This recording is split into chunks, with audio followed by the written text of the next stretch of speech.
Hi everybody, these are going to be the explanations for the March 30th FRQs.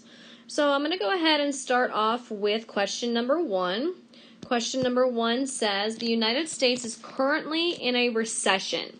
So when you see that, you know that the LRAS is located to the right of the equilibrium because we are operating below full employment. So you want to have your price level up here, your real GDP, GDPR at the bottom, downward sloping AD curve, upward sloping SRAS.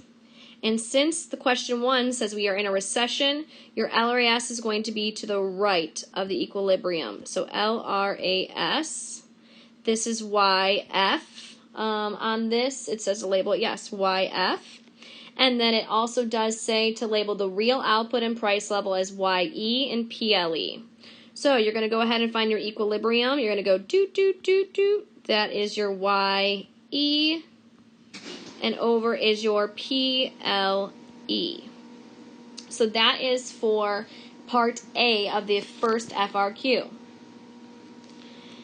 It then says to go ahead and create for question 1B, it says draw the money market graph.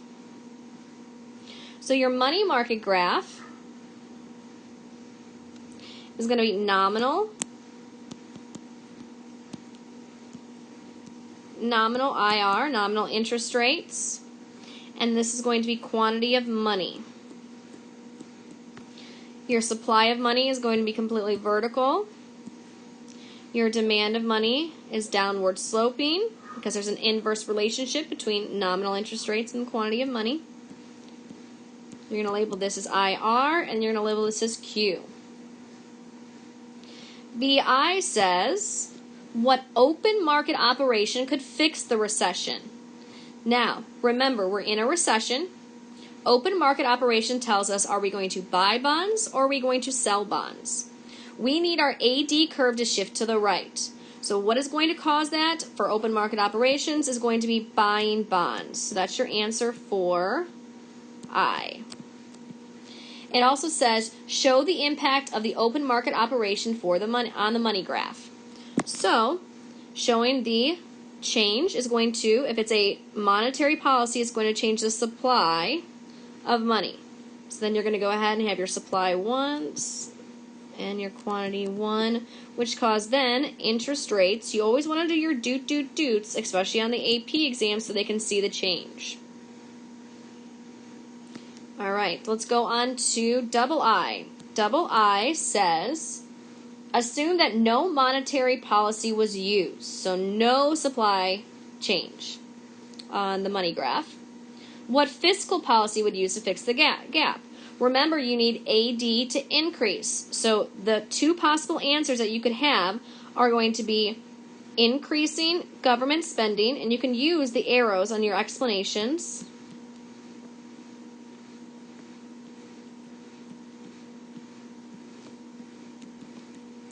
Or you can go ahead and decrease taxes.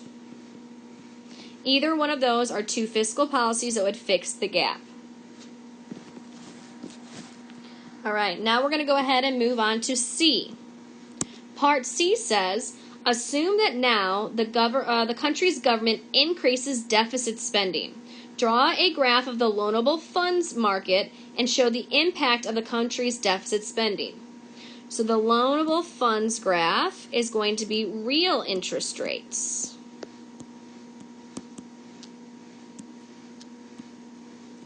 Supply of loanable funds, demand of loanable funds, quantity of loanable funds.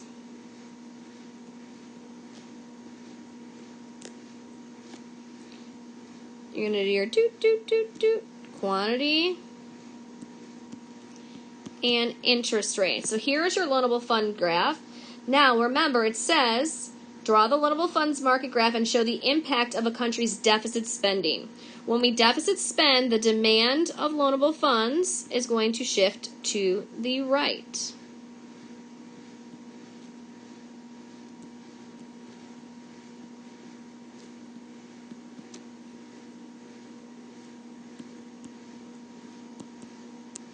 Okay? And interest rates are going to go up.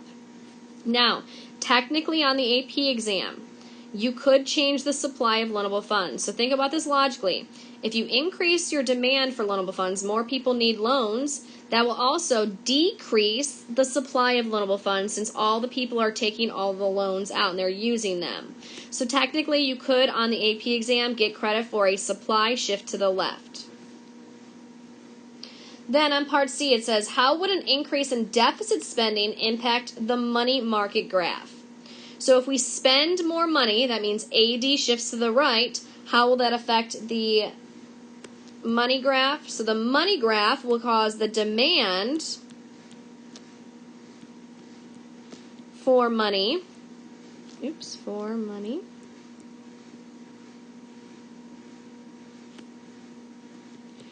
to increase.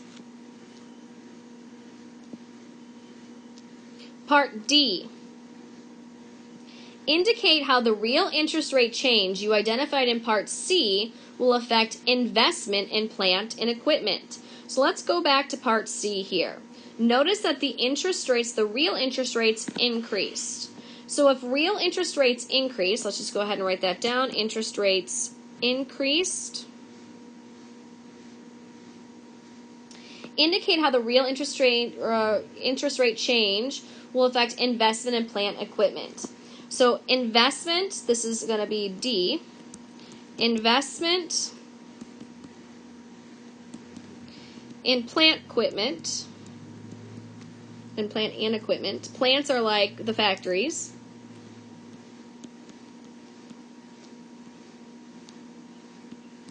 Will decrease. So they will decrease because interest rates rose. Okay, so they will decrease because of higher interest rates, because I think it does say to explain. No, it does not say explain. But if you wanted to know the explanation, it's because interest rates rose. Then it says on E, explain how the real interest rate change you identified in Part C, which again we said interest rates rose, will affect long-term economic growth. Well, remember, long-term growth, if we build a factory now, it's going to give us more growth in the future. Okay, so if we invest more in capital, it's more long-term growth. So long-term growth will decrease. Long-term growth will decrease. Because the higher interest rates will decrease the growth of capital stock. So decrease because higher interest rates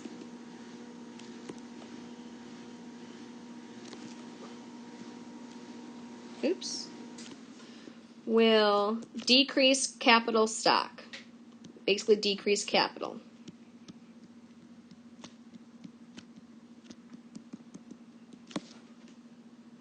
Alright, so that is the first FRQ. We are now going to move into the second FRQ. Give me a minute here so I can, my computer froze out, so I can read up the questions.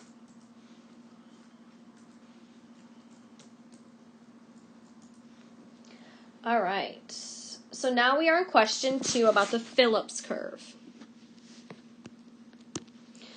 So the first thing says, assume that the economy of Hopeton is currently in long-run equilibrium with a natural rate of unemployment equal to 5% and the inflation rate is 2%. A says, draw a correctly labeled graph of the short-run Phillips curve and label the curve as SRPC. Indicate the point on the SRPC corresponding to the current unemployment and inflation rates labeled as R. And then on part B, it says, on your graph in part A, draw the long-run Phillips curve and label it LRPC. So, Phillips curve is inflation rate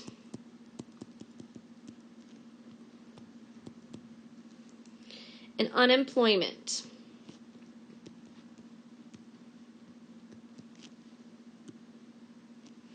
Your LRPC and your SRPC.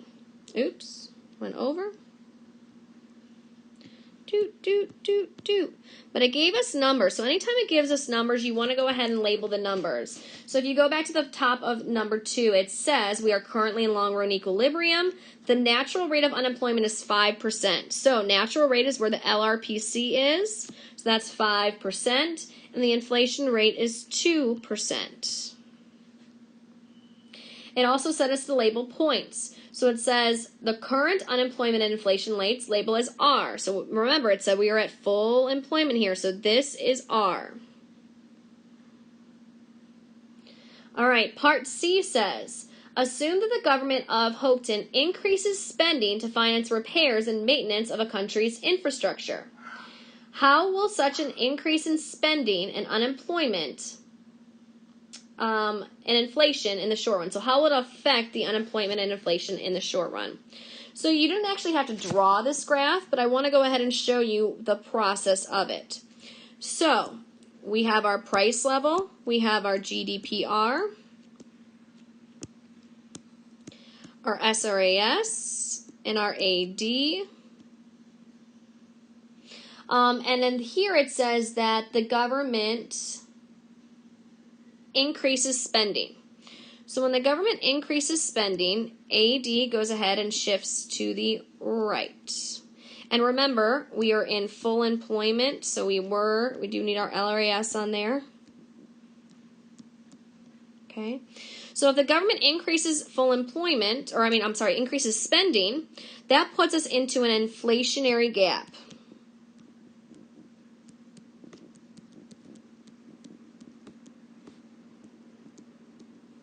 So now we have to go ahead on part C. It says, how does it affect unemployment and inflation in the short run? It also says on part D to label our new point as S. So let's go ahead over here. Our new point, if we're in an inflationary gap on the Phillips curve, is going to be anywhere that's to the left of the point R. So this is point S. Now, we have to explain. So you're going to go ahead and explain that. This is, again, for part C. You're going to explain that an increase in spending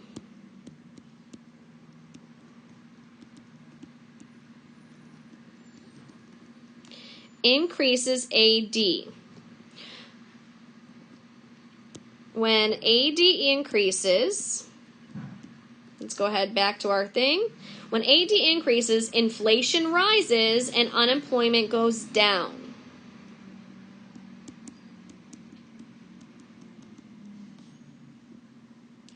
Inflation or price level. When price level increases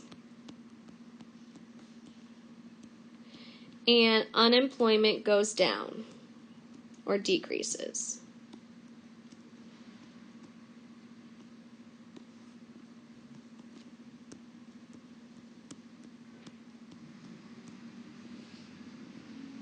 So we already did part C and part D.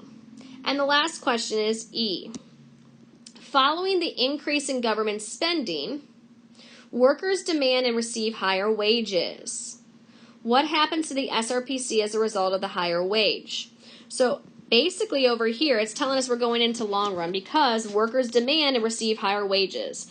If workers demand and receive higher wages, that causes my SRAS to shift to the left, to go back into new long run equilibrium.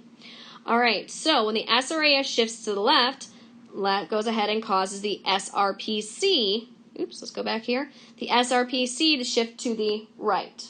So again, when workers receive higher wages, SRPC shifts out or up. That's how you can explain it. So the SRPC shifts out or up. Either of those are fine. And why? Because with the higher wages, at every level of unemployment is accompanied by a higher rate of inflation. So because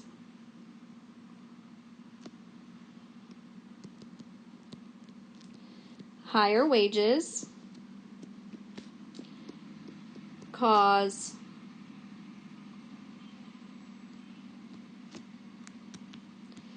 an increase in inflation at every level of unemployment. Oops. Every level of unemployment. I also have a written explanation or written answers that are going to be available on EDSB as well if you didn't want to go through the video. Hope you found these FRQs very easy. Again, feel free to message me on EDSB if you have any additional questions.